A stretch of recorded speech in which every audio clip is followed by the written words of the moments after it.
Olá, boa noite. Meu nome é Thaís, eu sou autora do livro Discurso Gramatical Brasileiro, Permanências e Rupturas. Hoje é o dia do lançamento virtual do livro, por isso eu resolvi gravar esse vídeo para falar um pouquinho da história da sua elaboração.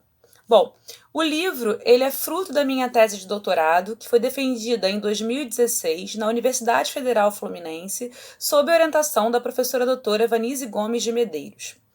Durante o meu doutorado, eu tive o privilégio de fazer 1 ano de estágio doutoral, o doutorado de sanduíche, na França, na Université Sorbonne Nouvelle, sob a supervisão do professor Jean-Marie Fournier.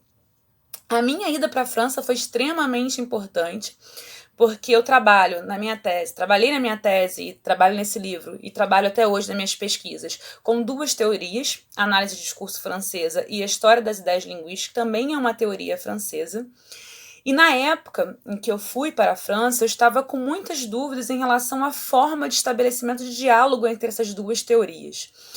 Lá na França, eu fiquei, como eu disse, sob a supervisão do professor Jean-Marie Fournier, que é da História das Ideias Linguísticas, e também participei das reuniões do Laboratório de História das Ideias Linguísticas, fundado pelo Chevalier e posteriormente dirigido pelo Auroux por vários anos seguidos, né? E aí foi muito importante, como eu havia dito, para entender como se dá esse diálogo. Então, eu tenho na minha tese, que versa sobre o discurso gramatical brasileiro do século XX, um capítulo que eu vou especificar como se dá essa relação e como essas 2 teorias vão sustentar a análise aqui depreendida. Inclusive, eu acredito que essa seja uma grande contribuição, embora já haja inúmeros trabalhos de qualidade desenvolvidos no Brasil que trabalham a interlocução entre essas 2 teorias. Bom, como eu dizia, a minha tese, o meu livro, é sobre o discurso gramatical brasileiro do século XX. Eu analiso para tanto 2 gramáticas, ou melhor, uma gramática e 2 edições dessa gramática, que seria a Moderna Gramática Portuguesa, do Evanildo Bechara. Eu analiso a primeira edição, de 1961, e a 37ª edição, de 1999. Como eu disse no início, são 2 gramáticas ou é uma gramática? Essa é uma questão que eu coloco desde o início no livro, porque o movimento de edições da primeira à 37ª sugere que seja uma mesma gramática, e talvez tenha passado por uma revisão e por uma ampliação. Mas quando a gente compara as 2 gramáticas, desde a capa, a gente observa sentidos que sugerem ser livros diferentes, compêndios gramaticais diferentes. Por exemplo, o local de publicação é diverso, a editora, o subtítulo. Na 37ª a gente tem muito mais páginas do que na primeira edição. Então, inicialmente, a minha motivação era observar o que se mantinha, o que se repetia e o que havia sido alterado em relação à primeira edição na 37ª. Mas acabou que no desenvolvimento da pesquisa, o texto, a minha tese ganhou uma proporção muito maior, porque eu comecei a observar a forma como o discurso da gramática foi se construindo historicamente. Então, por vezes, eu tenho que voltar ao século XIX, eu tenho que voltar antes da publicação da gramática da NGB da gramática do Bechara no século XX, para compreender os efeitos da instituição da nomenclatura gramatical brasileira em 59 no discurso da gramática. Então, eu vou vendo como esses sentidos vão se entrelaçando, vão se amarrando, constituindo o discurso do gramático na gramática. Acaba, então, que é um texto que extrapola a gramática do Bechara. Não é só a gramática do Bechara que está sendo levada em consideração, mas o discurso da gramática. E quando eu falo discurso da gramática, eu me refiro ao discurso da gramática normativa, tradicional. E também o discurso da linguística, porque a todo momento, na gramática do Bechara, a gente tem esse encontro e esse desencontro entre o discurso da gramática tradicional, normativa, e o discurso da linguística enquanto teoria científica.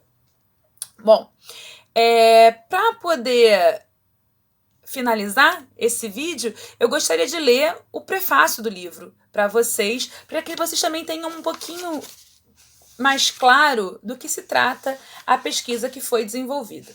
Bom, o prefácio ele foi escrito pelo professor Luiz Francisco Dias, da UFMG, que esteve na banca, inclusive, e a quarta capa foi escrita pela professora Vanise Gomes de Medeiros, que foi, como eu disse inicialmente, a minha orientadora.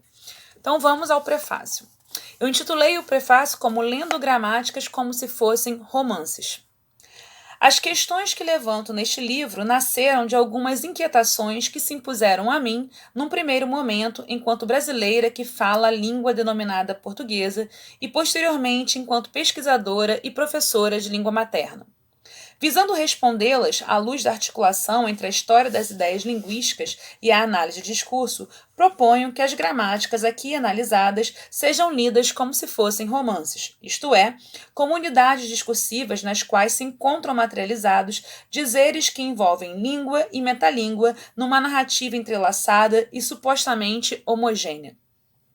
A minha inscrição nos 3 lugares sociais outrora mencionados, falante, pesquisadora, professora, me proporcionou e ainda proporciona todos os dias diferentes formas de me relacionar e de experimentar essa língua que é minha, bem como de todos os brasileiros, mas que é dita portuguesa.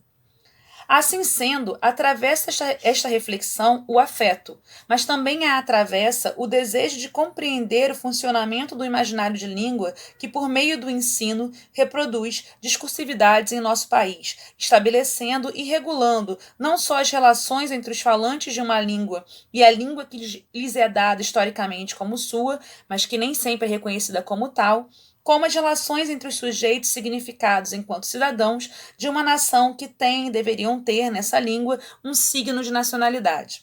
A gramática, assim compreendida enquanto instrumento desse ensino que fixa e distribui discursividades impostas pelo imaginário de língua hegemônico do país, é tomada então na sua dimensão política, ou seja, enquanto produto histórico que, ao reproduzir essa realidade linguística imaginária, produz efeitos nas práticas linguageiras da sociedade. Tendo em vista esse objetivo, foram selecionadas, devido à importância que lhes é atribuída no cenário nacional, como materialidades a serem analisadas, a primeira e a 37ª edições da Moderna Gramática Portuguesa de Evanildo Bechara. Ao lê-las, me deparei com aquilo que posteriormente denominei como desencontros ou encontros constitutivos. Como pretendo demonstrar a partir das análises depreendidas, não só há encontros e desencontros, permanências e rupturas entre essas duas edições que se colocam como uma tensão entre o mesmo e diferente, entre serem edições distintas de uma mesma gramática e ser uma gramática outra, como também constam na biografia de Bechara muitos desencontros, que entendo produziram diferentes efeitos em seu dizer enquanto gramático. Visando a dessuperficialização dessas materialidades, em meu gesto analítico, parto então do pressuposto, tal como propõe Orlandi, de que a forma de gramática tem que ver com a forma de função autor gramático, e que isso tem consequências sobre o trabalho produzido pelo gramático na relação do sujeito com a língua via representação imaginária dessa relação por instrumentos linguísticos. Foi, portanto, a compreensão dessa relação que me permitiu pensar as gramáticas como lugares de materialização de narrativas, ou, em outras palavras, de discursos, da gramática e da linguística, sobre a língua e sobre a metalíngua. Ler as gramáticas como lugares de materialização de discursos implica, sob essa perspectiva, considerá-las enquanto produtos históricos frutos de gestos de interpretação, formas materiais nas quais o linguístico, o histórico e o ideológico intervêm para fazer sentido. As gramáticas fazem, pois, sentido. E o fazem porque, enquanto produtos históricos, são determinadas pelas condições de produção em que vieram a lume. Os sujeitos, ao se significarem como autores de compêndios gramaticais, filiam-se ao já dito, a memória dos dizeres sobre a língua, metalíngua, para sobre ela poderem dizer na gramática. Mas elas também fazem sentido porque, uma vez publicadas, passam a constituir essa memória. Entram para a história. Nela se inscrevem, se significam e, a partir de diferentes gestos de interpretação-leitura, são ressignificadas.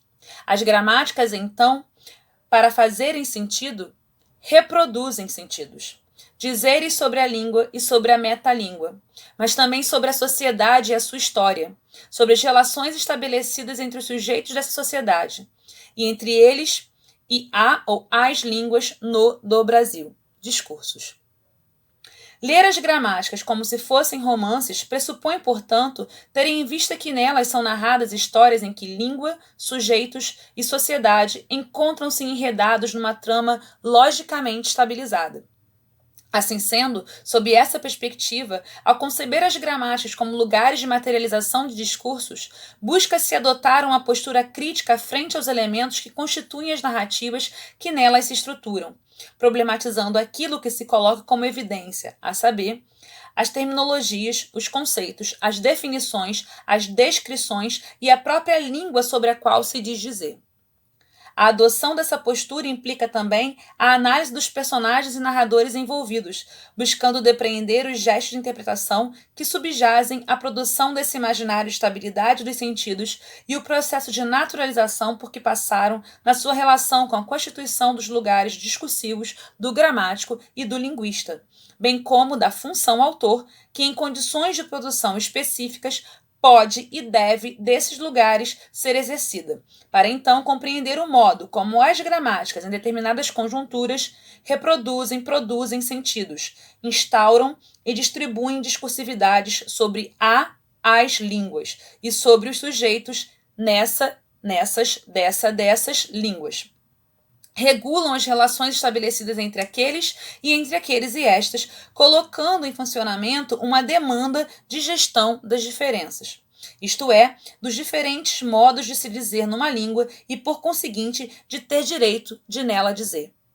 Nesse sentido, este livro constitui-se como um convite à leitura de gramáticas, um convite à sua dessuperficialização e à desnaturalização do logicamente estabilizado ao longo do processo histórico de reprodução do conhecimento sobre a língua do Brasil.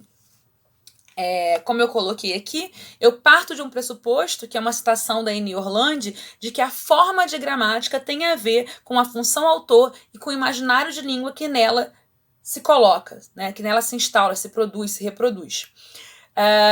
Eu busquei, então, ao longo do meu livro, né, da minha tese, que virou livro, investigar esses três conceitos, como esses três conceitos eram significados em cada edição dessa que foi analisada. O livro, então, ele tem 6 capítulos. Um capítulo introdutório, que se intitula Construindo o Dispositivo Teórico Analítico, em que eu vou trabalhar os conceitos principais que serão mobilizados ao longo da análise. O capítulo 2 é um capítulo de historicização. Então, ele se intitula Os Estudos Linguístico-Gramaticais e as Modernas Gramáticas Portuguesas. Então, como essas gramáticas se situam na história do conhecimento gramatical brasileiro. O capítulo 3 já embora eu traga a análise antes, né, o capítulo 3 é o primeiro capítulo propriamente analítico. Ele se intitula Da Língua sobre a qual se diz na Moderna Gramática Portuguesa, de 61. Nesse capítulo, eu analiso o imaginário de língua na sua relação com a língua imaginária, que se projeta na primeira edição. No capítulo 4, que se intitula Da Relação entre Gramática e Linguística na Moderna Gramática Portuguesa, de 61, eu vou vendo como o discurso da gramática normativa tradicional e o discurso da linguística são mobilizados na primeira edição, como eles produzem efeitos na primeira edição. O quinto capítulo, ele se intitula Da Língua sobre a qual se diz na 37ª edição. Então, eu vou trabalhar o imaginário de língua, vou analisar o imaginário de língua que se reproduz na 37ª, na edição de 99.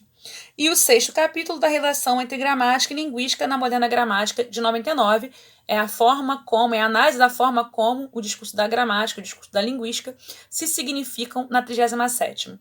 E aí, então, tem um capítulo de conclusão intitulado Considerações Finais ou Efeitos de Fim, Permanências e Rupturas em Reedições de Gramáticas, em que eu vou, então, retomar os 3 conceitos de forma de gramática, função, autor e imaginário de língua, para poder diferenciar a primeira edição da 37ª. E aí a conclusão a que eu chego, a tese que eu defendo ao longo do livro, é que o imaginário de língua é o mesmo, mas a função autor e Spoiler do final, né?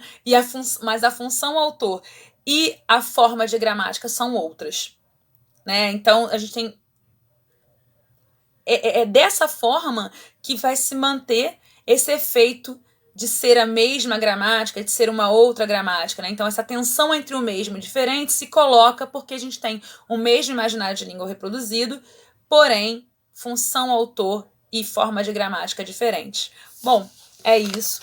Eu espero que esse livro seja útil para os pesquisadores e para os professores de língua, que ele ajude a combater certas evidências, certos dogmas que são tomados até hoje como verdades absolutas, e que ele ajude também que nós, professores e pesquisadores, assumamos uma postura crítica diante da produção do conhecimento linguístico-gramatical.